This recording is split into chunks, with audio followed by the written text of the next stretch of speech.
Welcome to the deep dive. Today we're embarking on a really unique kind of deep dive. Yeah. How so? Well, instead of our usual pile of articles and research, we're actually immersing ourselves in just one single rich personal narrative. Okay. Interesting. A story. Exactly.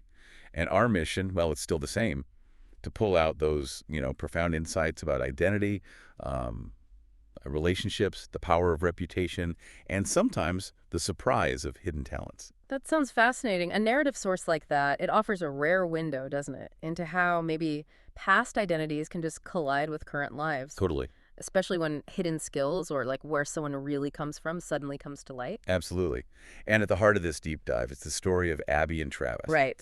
Abby's this student trying to, well, leave a pretty notorious past behind her. And Travis, well, he's known all over campus. Big reputation, fighter, the type. The campus legend. Yeah. And formidable charm, apparently. So we're going to journey through their story, and I promise you, it's packed with twists. It'll really make you rethink what you think you know about people. Okay, I'm hooked. Let's dive in. All right, so let's set the scene. Ah. It starts pretty intimately. We find Abby taking a birth control pill. Okay. Travis is already in bed, sees her, asks kind of casually what it is. And she just quips back, since he hasn't restocked his nightstand, one of us has to act like a responsible adult. Huh. Okay, so a bit of banter there, but it's telling, isn't it, that mundane moment? How so? Well, it grounds their connection in this, like, everyday reality. But then, almost immediately, Travis flips it. He props himself up on his elbow, looks at her, and declares she's the sexiest woman in college. Ah, right. So it goes from domestic chore talk to intense attraction, just like that. Exactly. It shows that deep, undeniable pull between them. It's the bedrock. And it's right after that exchange, that sort of soft moment, Hmm? that Abby asks him this really pivotal question. Which- Why me, Trav? She really presses him on it, trying to understand why her, given his whole reputation, avoiding commitment, all that stuff with other women, she wants the real reason. Okay, yeah, that's a huge question in a relationship like that. And what does he say?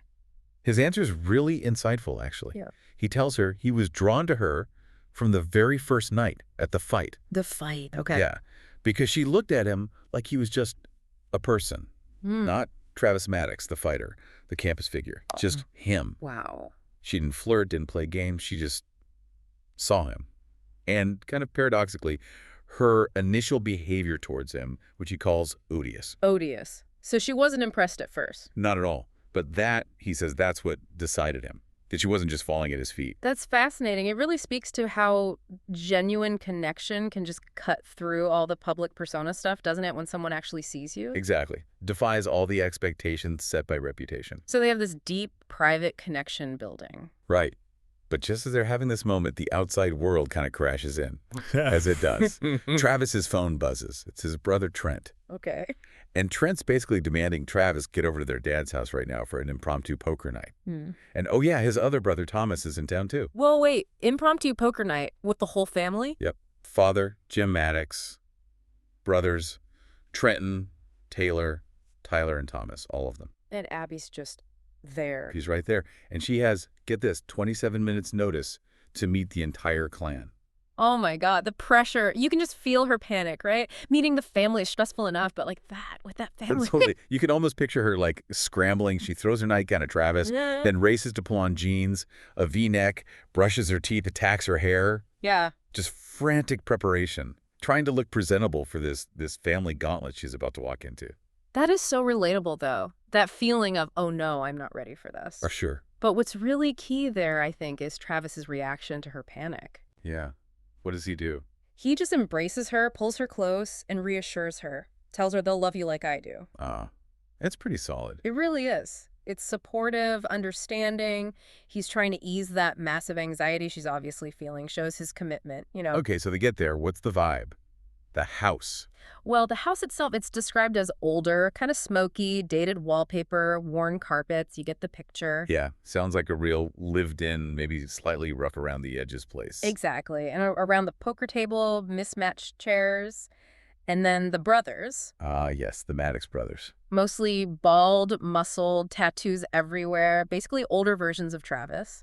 Except for Thomas. Thomas is a different one. Yeah, he stands out. Shirt and tie, green eyes, blonde hair. Not quite the same mold. Interesting. And poker is clearly a big deal there. Oh, absolutely. You walk in, and it's not just a casual game. There are photos on the wall, poker legends. Stu Ungar, Doyle Brunson. Wow. Okay, so they're serious. Very. And then we learn Travis's grandfather was a professional player, so poker is like, it's in their blood. It's the family tradition. Deep-rooted. Sets the stage, really. Okay, so the game's about to start. Abby's there. What happens? Well, Trenton, Travis's brother, offers her a spot, but Abby politely declines. Says she doesn't know how to play. And how does that go over? Jim, the father, seems noticeably disappointed. Like, really? You're with my son and you don't play poker. Right, in this family. Exactly. But it's interesting, isn't it? Why would Abby hide that? Especially from his family. Good question. So she's trying to sit out, but Travis steps in. Yeah, but gently. He just says, play, I'll teach you as we go along, kind of nudging her in. The perfect unsuspecting catalyst, you called it. Pretty much. Because she agrees. And then, does he teach her? Well, she loses the first hand. Travis gives her a quick whispered lesson, but then almost immediately she kind of subtly waves him off. Signals she gets it now. Doesn't need his help anymore. Uh-oh. I sense something coming. Oh, yeah. Because the shift is, well, it's dramatic. Within like 3 hands, Abby doesn't just get her money back. She absolutely pulverizes their chip stats. Pulverizes half. Pair of aces. Then a straight. Then a high card win. Just bang, bang, bang. Taking their chips. The beginner is suddenly dominating. Wow. That must raise some eyebrows. You think? And it gets better. 4 hands later, she goes all in. Taylor calls her bet. She slams down her cards. I'll leave us hanging. Full house, aces over 8s, and then she looks at all these tough Maddox men she just cleaned out and says, with a laugh, you can go get dressed, guys. Oh my God. That's brutal and brilliant. Total humiliation for them. Totally. A complete mic drop moment at the Maddox family poker table. So how do they react? Stunned silence? Anger? Mostly shock, I think, but Thomas, the one in the shirt and tie. Yeah, the different one. He immediately says she really plays. He sees right through the beginner's luck thing, recognizes real talent when he sees it. Sharp guy. Yeah, it really shows how, extraordinary talent, it's hard to hide for long. It just bursts through. So what's Travis thinking through all this? Is he proud? Confused. He looks totally thrilled, like a mix of pure joy and pride seeing her do this. But then Thomas goes direct. How so? He asks Abby point blank for her full last name. Oh, okay. Tension rising? Travis, maybe a bit awkwardly, answers for her, says, Abernathy. Abernathy. Yeah. That's when the room just explodes. Explodes, yeah. The brothers just erupt, shouting, Noon, I don't believe it, I knew it, and we just played against Mick Abernathy's daughter. Mick Abernathy. Who's Mick Abernathy? Exactly. Turns out, Mick Abernathy is one of the greatest poker players who ever existed. A legend. No way. So Abby is the daughter of a poker god? Essentially, yes. And Okay. Travis is stunned. He then asks her, are you 13 lucky? 13 lucky. What's that? Treize de chance. In French, it was her nickname. Came from newspapers, apparently. There was the story that on her 13th birthday, her dad's luck went bad and hers began. Whoa. That's quite a backstory. Abby tries to downplay it, brush it off, but Jim, the father, confirms it. Says Mick Abernathy himself told that story in an interview. So it's true. This completely changes everything, doesn't it? Her whole identity in their eyes. Absolutely. She goes from being Travis's quiet girlfriend to poker royalty. A living legend's daughter. It just shows how a past identity can slam back into the present with incredible force. Okay, so the secret's out, the room's buzzing. What happens next? Travis, still looking kind of dazed, just grabs Abby and pulls her out of the house quickly. And Abby must be thinking, okay, here it comes, the fight. Right, totally. The text says she's bracing herself, got a dozen excuses ready, convinced he feels betrayed, lied to. She hid this massive thing about herself. But Travis, he's not angry at all. Really? After all that? No, he's described as feverish with excitement. Excitement. Why? He's thrilled she cleaned out his brothers. He's impressed she's like a legend to his dad. And he suddenly realizes something else. He realizes she must have deliberately lost their first bet way back before his fight. Remember that? Oh, right. The bet she lost, supposedly teaching him a lesson. She threw it. And he's just blown away by it all. He actually tells her he's fallen in love again. Wow. Okay, that is not the reaction I expected, or the one Abby expected, clearly. It's such a powerful moment of acceptance, isn't it? It goes beyond just overlooking secrets. He's actually celebrating this hidden, unexpected part of her. So Abby must be relieved. Immensely relieved. But then, almost immediately, she reveals the flip side, the pain behind the 13 Lucky nickname. It wasn't all glamour then. Not at all. She calls it a bad memory. Says her father actually grew to hate her afterwards. Hate her? Why? He blamed her for his problems, his own bad luck. She became the scapegoat. Oof, that's heavy. So the public story, the nickname, it masked a really painful personal reality. Precisely. And it raises that question, how much of who we are is defined by what people say about us versus our own truth? Yeah. And Abby makes this incredibly powerful statement. She tells Travis, "I'm not Mick Abernathy's daughter, Travis. I left her behind. I'm Abby. Abby and nothing else." Wow. Drawing a line in the sand, asserting her own identity. Exactly. She desperately wants to shed that past, that fame, that family connection that caused her so much pain. It's about agency, defining herself. And how does Travis handle that revelation? The pain part. He gets it. He apologizes for his initial, maybe over-the-top shock and excitement, and then he says the most important thing. Which is? "I don't care what you were and what you are no longer. I want you. That's all." Simple, direct, powerful. Totally. And then he adds, "It's just you and me against the world."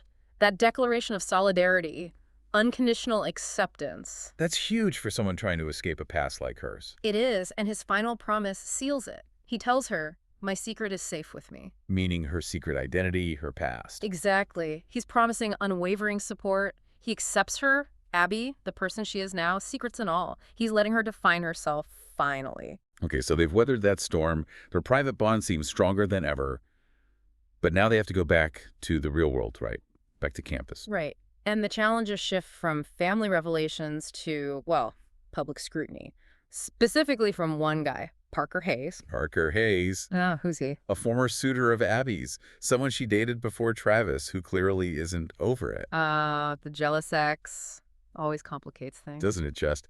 And Parker immediately starts causing trouble, spreading these really malicious rumors. Like what? Saying Abby is still calling him, that she wants to leave Travis, that she's unhappy. Basically anything to undermine their relationship in public. Ugh, that's rough. It shows how couples constantly have to fight against gossip and jealousy, doesn't it? Definitely. Especially a high-profile couple like Travis and Abby probably are on campus. So how does Travis react to these rumors? Does he confront Parker? His response is, well, it's very Travis. It's bold and very public. First in class, he's playfully tickling her neck, gets them both in trouble with the professor. Classic Travis boundary pushing. No. Okay. But then later, he just pulls her into this incredibly deep, very public kiss right there in the classroom. Whoa, making a statement. Absolutely. Yeah. Sending a clear message to Parker and probably everyone else gossiping. She's with me. Back off. Cold move. Does Parker get the message? Not quite. He actually confronts Abby directly after that. Oh, what does he say? He makes nasty remarks about Travis and then implies that Abby is somehow soiled now because of their public display. It's really ugly. Wow, that's low. He's attacking her directly. He is. But Abby, she doesn't just take it. No, what does she do? She slaps him hard across the face. Whoa, good for her. Right. And then she warns him, tells him to stop spreading lies, and emphasizes, this is me talking. Nice. Showing a whole new side of herself there. Fierce. Totally. It's this new facet, like the text says, asserting her own strength, her own agency. It's not just Travis protecting her. She's defending herself, defending them. That's a significant moment for her character, isn't it? Standing up like that on her own. Definitely. And right then, almost perfectly timed, Travis appears. The cavalry arrives. Sort of, but she already handled it. He just steps in right after, basically backs her up, stands in front of her. A real visual of their united front. Perfect. Solidifying that us against the world thing they talked about. Exactly. Yeah. And the story wraps up with this really great scene right after that confrontation. Yeah. Abby, still kind of buzzing from slapping Parker and standing up for herself, pulls Travis into a dark, empty chemistry lab. Ooh. And they just have this really passionate embrace. She tells him she doesn't want him getting distracted in class, and then playfully reminds him he'll lose to her in poker again. Love it. Bringing it back to the poker. Yeah. It just perfectly captures their dynamic, doesn't it? That intense connection, the playfulness, the strength they find in each other, even when everything around them is kind of chaotic. It really does. Unbreakable, intense, fun, even amidst all the drama. So, reflecting on all that, what does this journey, Abby and Travis's story, what does it mean for you, our listener? Well, I think this deep dive really, really highlights that struggle, the Mhm. struggle to define your own identity when you've got this powerful past, maybe a famous connection like being 13 lucky, threatening to just overshadow who you are right now. Yeah, or who you want to become. It's a universal thing, trying to define yourself on your own terms. Exactly. And it also just screams the importance of having someone in your corner who genuinely sees you. Sees you for who you really are. Right, beyond the reputation, beyond the public story, someone who offers that unwavering support, like Travis does for Abby, even when the hidden parts are revealed. That kind of acceptance, it's transformative, isn't it? Absolutely life-changing, I imagine. And finally, this story just vividly shows how unexpected talents, these hidden depths we all might have, can just emerge, sometimes really dramatically. Like Abby at the poker table. Precisely. And those moments lead to surprising revelations, not just about others, but maybe about ourselves too. They can shift our whole understanding of a person. So here's maybe a thought for you to take away. How often do we maybe prejudge people based on a story we've heard about them? In a narrative that might not even be theirs. Mm. And what really happens, what could happen, if we actually looked past that story to see the person underneath. Yeah, that's a great question. And maybe turn it viewer too. Consider what hidden parts of your own identity, maybe your own talents, might just be waiting. Waiting for the right moment. Or maybe the right person to be revealed. What part of your story are you still waiting to tell? Or maybe more importantly, waiting to live? Lots to think about there. Thank you so much for joining us on this deep dive. We really hope it sparked some aha moments for you. Yeah, I hope you found it as fascinating as we did.